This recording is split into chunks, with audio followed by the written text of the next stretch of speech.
Nah, yang kedua ada kasus dominasi tidak penuh atau monohibrid intermediate. Nah, ini terjadi apabila gen dominan dan gen resesi bertemu, maka akan dihasilkan sifat yang baru atau sifat antara.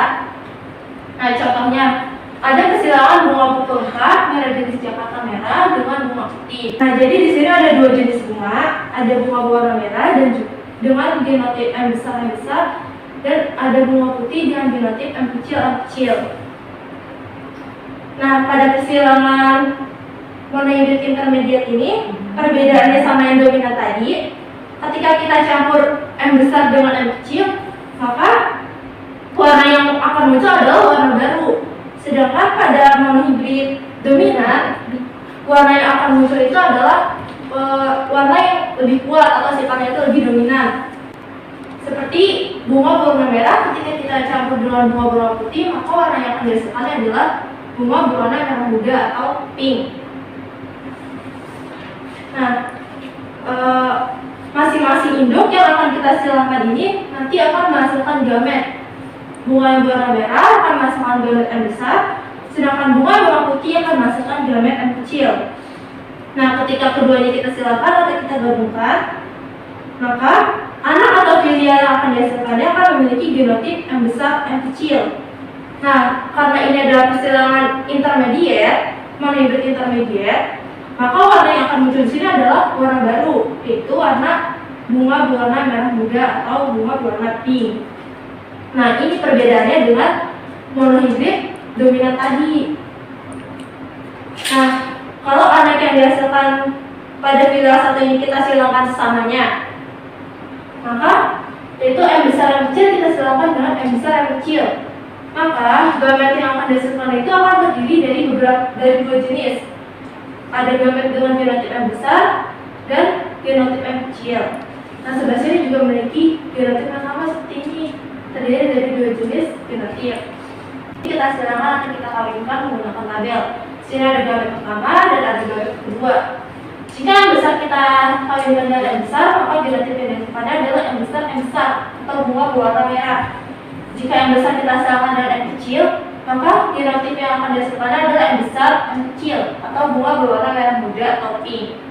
Sedangkan M kecil kita silangkan dengan M besar, maka genotip yang dihasilkannya adalah M besar M kecil atau merah muda.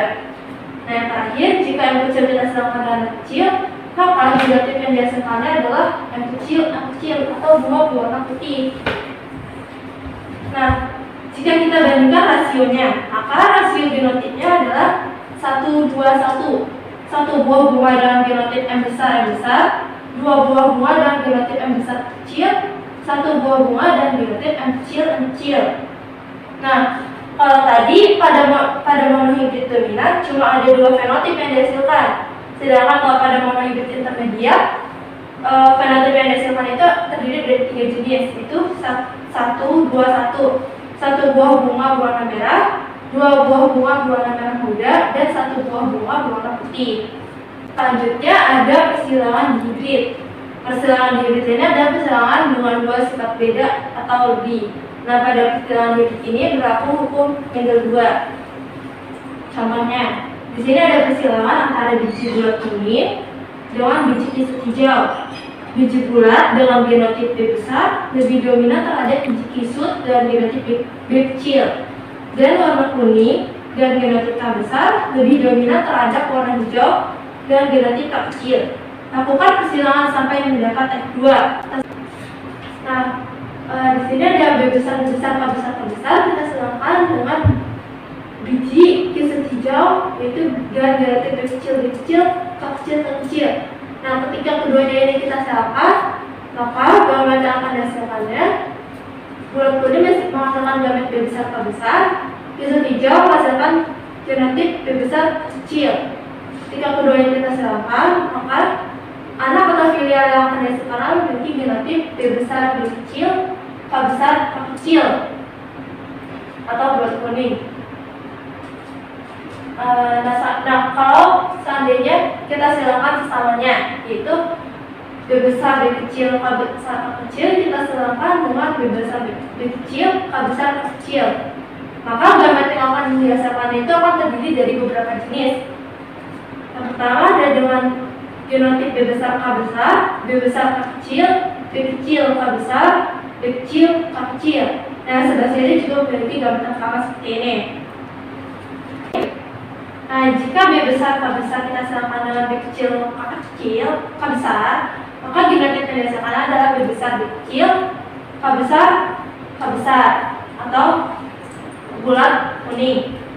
Jika yang B besar K besar kita samakan dengan B kecil K kecil, maka genotip yang dihasilkan adalah B besar B kecil, K besar K kecil, atau bulat kuning.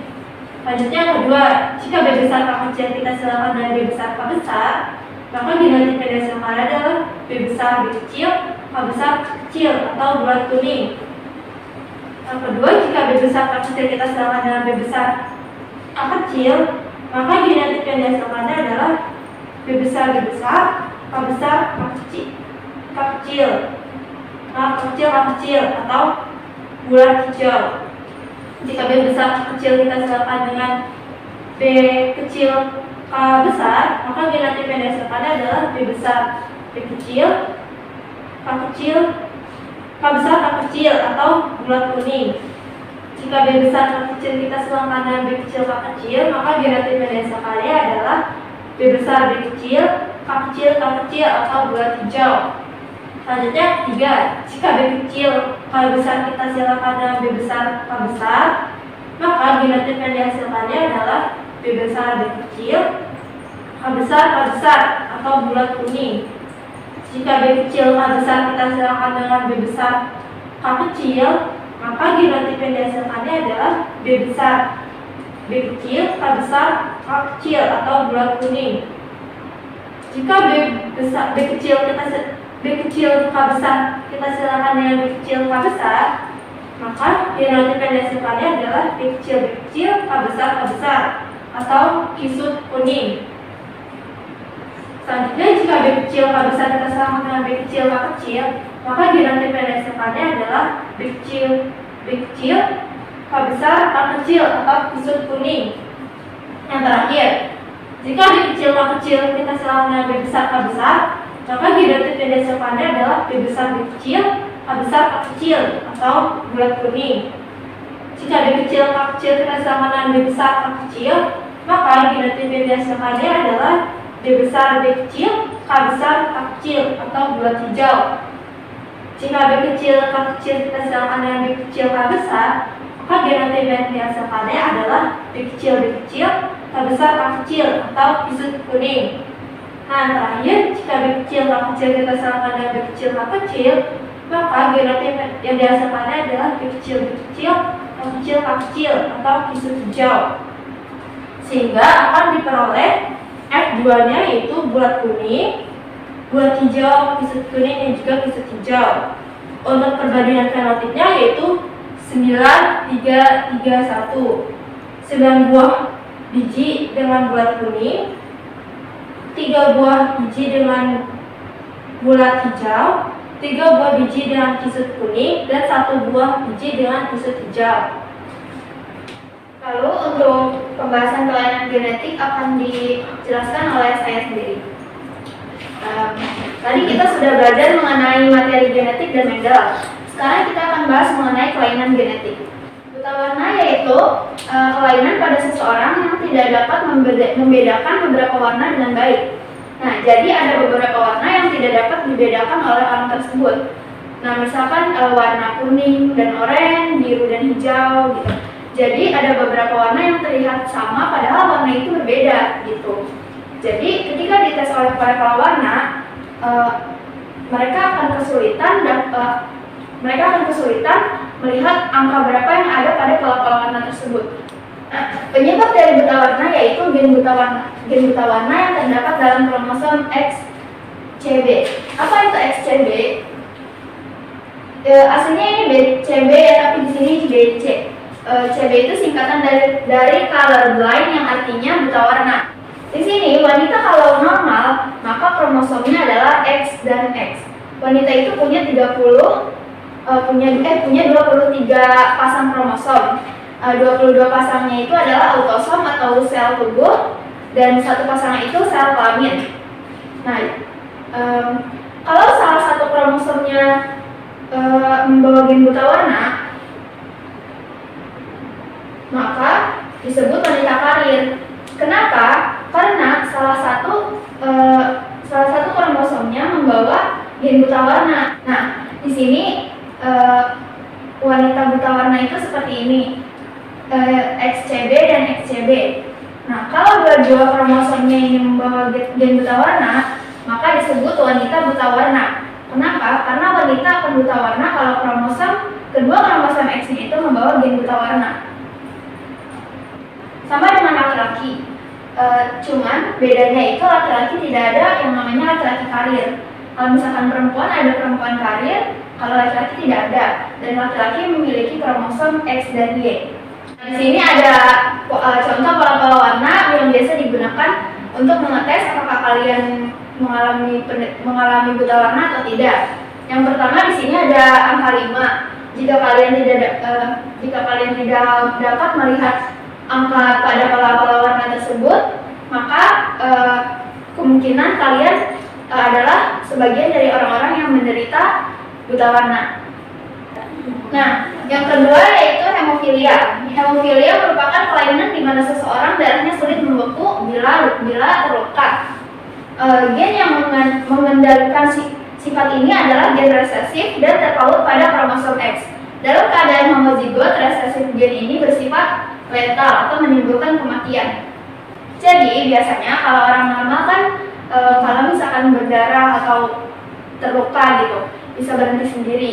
Tetapi bagi penderita hemofilia tidak bisa seperti itu. Nah, kalau orang-orang normal kalau berdarah itu bisa berhenti sendiri meskipun nggak diobatin, tapi luka tersebut bisa berhenti sendiri. Nah, kecuali kalau terluka parah ya. Nah, tapi kalau penderita hemofilia ini darahnya nggak akan berhenti. Kenapa? Karena kalau misalkan terjadi luka, nah kalau bagi orang normal luka ini tuh bakal tertutup oleh benang-benang fibrin. Jadi yang putih ini namanya benang fibrin. Nah, kalau udah tertutup, sel-sel pembuluh darah di sekitar ini akan membelah sehingga luka akan tertutup dengan sempurna. Kalau pada penderita hemofilia, proses penutupan luka pada benang fibrin ini terjadi secara tidak sempurna. Bisa dilihat kan perbedaan pada orang normal dan pada penderita hemofilia. Kalau orang normal ini tertutup sempurna. Nah, kalau penderita hemofilia ini tidak tertutup sempurna. Nah, kalau penderita hemofilia ini luka akan tetap terbuka jika dibiarkan dan darah akan menetes terus-menerus. Agar darah tersebut berhenti, perlu dilakukan penanganan khusus. Agar darah penderita hemofilia ini berhenti, maka harus dilakukan penanganan khusus. Sekian dari kelompok kami, kurang lebihnya mohon maaf. Wassalamualaikum warahmatullahi wabarakatuh.